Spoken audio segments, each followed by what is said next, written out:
Telegram, STF, é a feira da Big Tech na crise da comunicação digital. O mundo é das Big Techs, mas afinal, o que é Big Tech? Quem vai responder para a gente é a consultora legislativa e jornalista Beth Veloso, conosco aqui no Papo de Futuro. Oi, Beth, tudo bem? Bom dia, Márcio. Bom dia a todos os ouvintes. Bom, a gente já ouviu falar de Amazon, Apple, Facebook, Google, Microsoft, certamente também do Telegram, que está em pé de guerra com o Supremo Tribunal Federal. Quem não ouviu, então eu tenho certeza que não mora aqui no planeta Terra, né? Mas afinal, quem são as Big Techs? O que elas fazem? O que elas querem? E o que a gente tem a ver com tudo isso? Vai, Beth, responde isso. Então, Márcio, atendendo um pedido da nossa queridíssima Ana Raquel, eu vou começar esse comentário com uma reflexão sobre o Telegram. Sem contextualizar exatamente tudo o que aconteceu, o Telegram foi obrigado a remover um conteúdo em razão de ter publicado que o PL 2630, sobre o qual a gente falou na semana passada, ele atenta contra a democracia, ele fere a liberdade de expressão, ele vai acabar com a internet. E o Google já tinha feito essa campanha também na semana anterior. E o STF reagiu imediatamente e determinou que o Telegram não apenas removesse esse conteúdo, como também publicasse uma resposta dizendo que o que a plataforma estava fazendo era desinformação e promovendo um ataque ao Estado brasileiro.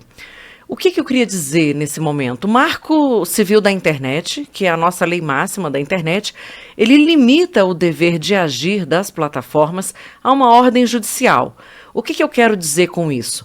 Quando você tem uma determinação da justiça, você precisa remover esse conteúdo.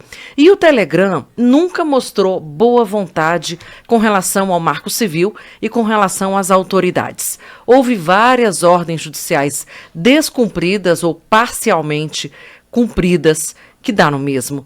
Um vazio no contato, inclusive o próprio TSE não conseguia ter resposta. Ausência na representação no Brasil, não tinha ninguém que falasse pela plataforma no Brasil. Então, uma coisa, Márcio, é eu e você não conseguirmos alcançar uma plataforma.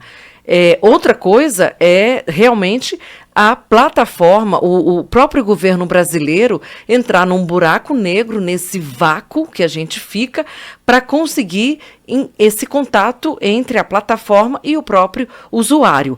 É isso, por sinal, que o Morozov chama um pouco de cerca de arame enfarpado e invisível. É como se a gente estivesse ali numa redoma, né? Então, como observadora, a democracia, eu acredito, funciona assim. Ela pressupõe diálogo, ela pressupõe respeito, ela pressupõe regras, limites, e não dedo no olho. Dedo no olho não vale. O PL 2630 não vai acabar com a democracia. Ele está sendo discutido nesse parlamento, no plenário. Ele não vai ferir a liberdade de expressão. Isso não é verdade. O dever de cuidado que está sendo analisado pelo PL 2630, ele é um conceito em larga escala. O que ele quer dizer? Ele vai se aplicar para comportamentos repetitivos. Você, ouvinte, não será vigiado pelo governo mais do que você já é vigiado pelas próprias plataformas. Se você, por exemplo, incitar um grupo a fazer um 8 de janeiro, sim, obviamente você vai ter um problema. Se você enviar uma mensagem para o seu tio falando mal do governo, isso é liberdade de expressão. Você tem uma democracia e uma série de leis que te protegem com relação a isso. Mas esse não é o ponto. Para entender essa decisão do STF, e é preciso entender também quem é o Telegram, o Google, a Meta. Por sinal, o curioso é que o Telegram não está entre as plataformas atingidas pelo PL 2630, portanto existe toda uma sinergia, né? São empresas que são plataformizadas e que atuam aí, nesse momento, numa orquestração quase como, eu não sei se é exatamente um cartel, mas é um fenômeno de monopólio, sim, de quem está realmente usando o seu poder que tem dentro do mercado em que elas atuam. Portanto, eu queria convidar a gente a entender nesse momento dois conceitos básicos. Primeiro, abuso de poder. Segundo, Márcio, cultura de pânico, terror. E terceiro, chantagem digital. A gente vai embora do Brasil. Então, para entender esse filme, que já se passou em vários outros países que tentaram regular essas plataformas, Austrália, vários outros, Índia, tiveram essas discussões, a própria Europa está num movimento forte que a gente tem citado aqui, as empresas de fato esperneiam, mas elas no final, nesses casos antecedentes, elas aceitam o acordo. E a vida segue inclusive com muito mais respeito, com muito mais compliance, ou seja, eu sigo melhor as regras, com mais accountability, eu presto contas, enfim, com menos milícias digitais, menos abuso online e mais responsabilidade, que é o que a gente está falando. Eu, por exemplo, então, Márcio, não gosto de falar muito dessa ideia das plataformas como gatekeepers. Eu estava ouvindo, né, o João Brant, que é o secretário de mídias digitais, e ele estava usando o conceito, né, de eu ser o guardião da verdade ou eu ser o cúmplice da mentira. Portanto, você ser censor da internet ou porteiro da internet, como no caso dizem que o PL 2630 vai transformar as plataformas nesses porteiros da internet. Não, você entra. Você não entra. Não é disso que a gente está tratando. A gente está tratando de responsabilidade. E para isso, a gente só consegue realmente atuar no sentido de remover o conteúdo, no sentido de que você haja com emergência. Portanto, se a gente tem na vida real o sentido de emergência, como é que você não vai ter nas plataformas, né, esse sentido de você justamente coibir que haja um dano, inclusive à vida, se você não agir rapidamente, Márcio? Ou seja, vamos tentar, essa coisa que você falou do mundo real é bastante interessante, né? Quando a gente vê alguma coisa errada acontecendo, algum crime, a gente chama a polícia, né, Beth? Esse é o caminho, né? E isso também na internet. Exatamente. Hoje o Marco Civil fala com o juiz, mas a gente precisa chamar a polícia porque o dano é imediato, porque não há tempo a perder. Então, esse senso de emergência, hoje ela não existe na internet, né? E agora a gente falando, então, da Big Tech. E a Big Tech, de certa forma, ela não teve esse senso de emergência. E por isso, para a gente entender por que elas estão nesse fogo cruzado, e por que elas se colocam nesse momento, que a gente olha nas últimas postagens, como inimigas do governo brasileiro, no sentido lato sensu, claro. A gente está falando em termos teóricos, né? Então, em meio a tanta polarização, o meu convite hoje sobre as regras da internet, discurso de ódio, receio de que toda a rede vire uma grande censura, eu resolvi inovar e falar o que é, gente, o que é esse termo Big Tech. Big Tech é um termo que a gente usa para chamar uma parte das empresas do mundo digital. Big, em inglês, quer dizer grande. E tech quer dizer tecnologia. Eu estou usando aqui uma leitura porque é um texto muito mais construído, porque a gente fala de um assunto muito delicado, né, Márcio? Então a gente precisa realmente ter muita precisão naqueles conceitos que a gente coloca, ou tentar, né, colocar da forma mais clara possível, porque é muito grande a carência de informação sobre esse tema. Portanto, eu diria que hoje o termo big é até modesto, porque, na verdade, o correto seria giant techs, ou seja, gigantes da internet. Em quê? Gigantes em tudo, gente. Em faturamento. Elas ganham mais, por exemplo, é um dado quase estarrecedor, ou quase o PIB brasileiro. E isso é um dado que tem do Banco Mundial, com base nos dados do Banco Mundial, portanto, corresponde a mais de $1 trilhão, o que essas empresas juntas, que são consideradas as Big Techs, arrecadam anualmente. Google e Facebook, por exemplo, possuem cada uma delas mais de 2,5 bilhões de usuários. Eu falei 2 bilhões e 500 milhões de usuários em todo o mundo. Elas ocupam mais de 90% do mercado em que elas atuam. Esse é o número que eu trago sempre aqui. Estão presentes em mais de 10 setores da economia e seguem avançando. Então, elas não estão só na internet. plataformizando. Isso quer dizer o quê? Que elas estão na agricultura, na comunicação com emissoras, na saúde, no comércio online. Nós estamos falando de quem?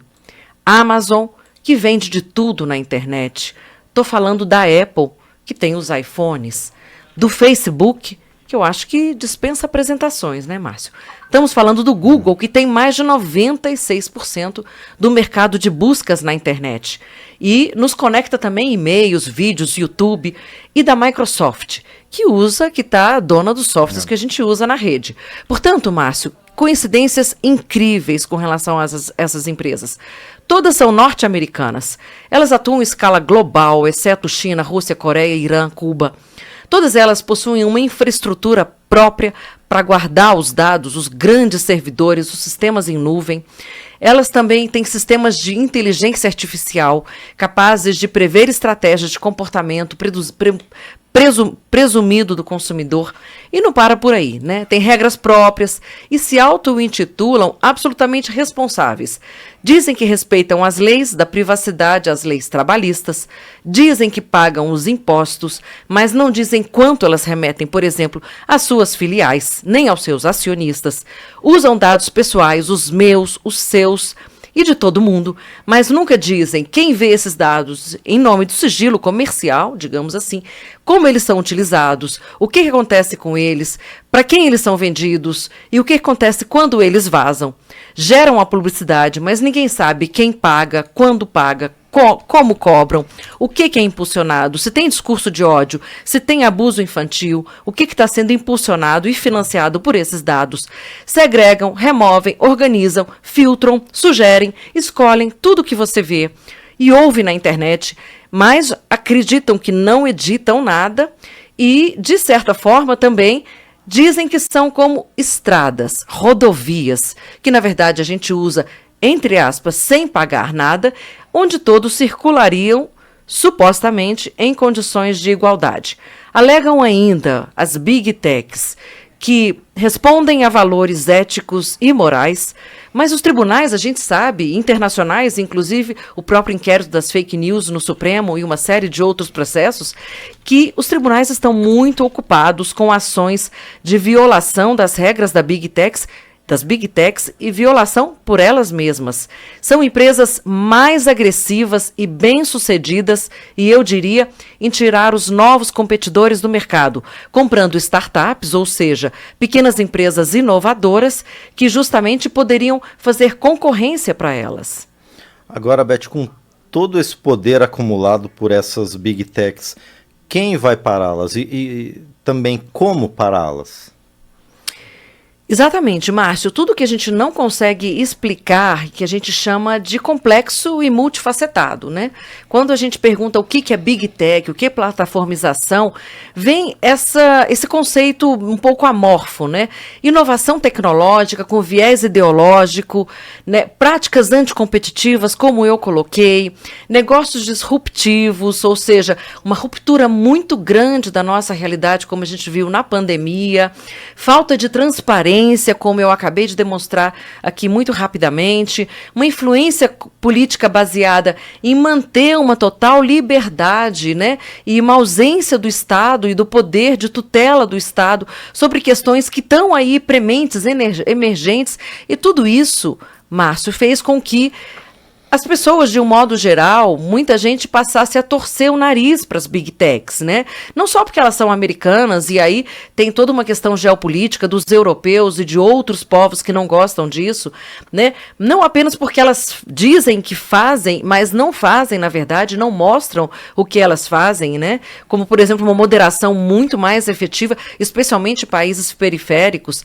Também, não só porque o conteúdo da internet se deteriorou a olhos vistos, a gente vê aí uma consternação nas famílias, nos pais, toda uma preocupação, porque o infoentretenimento passou realmente a ser palco de muitos crimes, muitas atrocidades, muitas coisas completamente fora de controle, né? E quarto, também por uma precarização do trabalho nessas empresas, né? Com uma negação muito grande dos direitos trabalhistas. O que a gente vê hoje? Muitos motoristas de Uber, e esse realmente é o grande símbolo, né, dessa sociedade plataformizada, que trabalham como zumbis, fazem dupla, tripla, terceira jornada. Por quê? Porque realmente não conseguem no final do dia, né, ao pagar a comissão dessas plataformas, fechar a conta no verde. E isso criou, inclusive, o termo associação entre uberização e o termo espoliação, ou seja, esbulho, expropriação da força do trabalho desse trabalhador, que quando tem um acidente de trabalho, fica totalmente à deriva. Há vários processos na justiça também com relação a esse tema.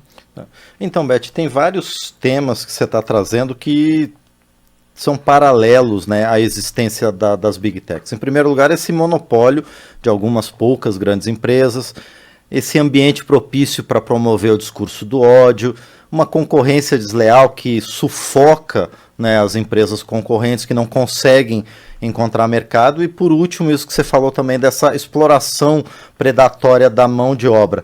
Mas isso é fato? Isso não são apenas acusações contra as Big Techs, Beth? Pois é, Márcio, são inúmeros exemplos. Eu trouxe apenas alguns para a gente tentar dar para o nosso ouvinte uma visão mais concreta, mais palpável do que a gente está falando. O Facebook, por exemplo, tem sido muito criticado por permitir a disseminação do discurso de ódio na sua plataforma e por não tomar as medidas relativas a essa remoção. A Apple, por exemplo, foi acusada de prejudicar a concorrência. Eu estou falando em nível internacional, inclusive, ao impor restrições às empresas, fazendo o quê? Se eu tenho um aplicativo, se eu tenho um appzinho ali, eu ponho na Apple Store, então ela exige do desenvolvedor uma série de requisitos, um pagamento que esse aplicativo use a própria plataforma da Apple para pagar, e cobre também comissões que são um pouco abusivas, de até 30% sobre as vendas. A Amazon, por exemplo, enfrentou críticas, né, por suas práticas abusivas, trabalhistas, como eu falei, e aí entra a questão de proteção de dados, inclusive criaram um sindicato, depois os trabalhadores da Amazon, e o uso de algoritmos, por exemplo, para punir trabalhadores, levarem a demissões injustas. A Google foi acusada de usar sua posição de mercado, e aí são vários realmente processos de abuso do poder econômico para realmente usar sua posição dominante nos mecanismos de busca e tirar toda a sua concorrência do mercado. Tá, então, Beth, a partir de todo esse quadro que você pinta, por que ninguém faz nada quando essas Big Techs avançam no mercado para ficar cada vez mais poderosas? O Facebook, por exemplo, adquiriu o Instagram e o WhatsApp. A Google adquiriu o Waze, o YouTube, a Amazon comprou a Whole Foods, por exemplo. E essas compras, essas aquisições foram criticadas por muitas pessoas por limitar a concorrência e restringir a inovação. Mas nada foi feito. Exatamente, Márcio. Existe um manto de proteção. É uma das leituras, claro, né? Quando a gente fala de comunicação. E o ato de comunicar-se, ele é um ato essencialmente humano, né? Nós somos seres sociais e a gente precisa se comunicar e estar no mundo. O Rolando Toro, né, que é o criador da biodança, ele diz que o abraço, por exemplo, ele é um ato político. Portanto, a gente está falando basicamente de política. As Big Techs, elas usaram essa liberdade como meios de comunicação, porque hoje elas alcançam milhões de audiência num único post, e a gente sabe disso, por isso a gente tem os influencers aí ensinando como fazer fortuna na internet em um ano, menos que isso, né? E as Big Techs usaram justamente esse alcance para poder fazer uma propaganda positiva para elas mesmas, né? E isso deu super certo. A gente lembra que o Google, por exemplo, chegou a criar um slogan que estava, inclusive, lá nos seus termos, no seu código, "Don't be evil", ou seja, não seja mal, que é uma frase que, desde o início lá de 1998, queria dizer o seguinte, era um compromisso que a plataforma colocava, que ela jamais faria algo para prejudicar as pessoas. Então, por trás dessa empresa, né, e de todas as outras Big Techs, né, surgiu realmente, no final, um modelo de que precisava financeiramente suportar essa empresa como? Tirando um conteúdo, a partir de um conteúdo sensacionalista que passou a ser financiado. E isso passou a ser muito ruim para a sociedade, né, Márcio? Portanto, já chegando ao final desse comentário, né, por que a gente pede, então, que os governos discutam e a regulação venha a discutir esse modelo? Porque isso é uma questão de resposta à sociedade, né, alcance e até uma função que essas empresas assumiram como mídias sociais. São os acionistas que hoje dominam nessas empresas e a gente precisa agora rediscutir um novo modelo em que o interesse público e a sociedade possa não só receber, se ver vista, se ver atendida e ter também uma resposta social por parte dessas Big Techs. Muito bem. Beth, é um tema bastante interessante. Eu acho que a gente tem que voltar a esse assunto em outras oportunidades, não é? Por enquanto eu agradeço a você por mais essa participação aí para falar sobre as Big Techs, o lado bom e o lado ruim que elas oferecem para os seus usuários. Obrigado, Beth. Muito obrigada e eu agradeço muito aos ouvintes por hoje.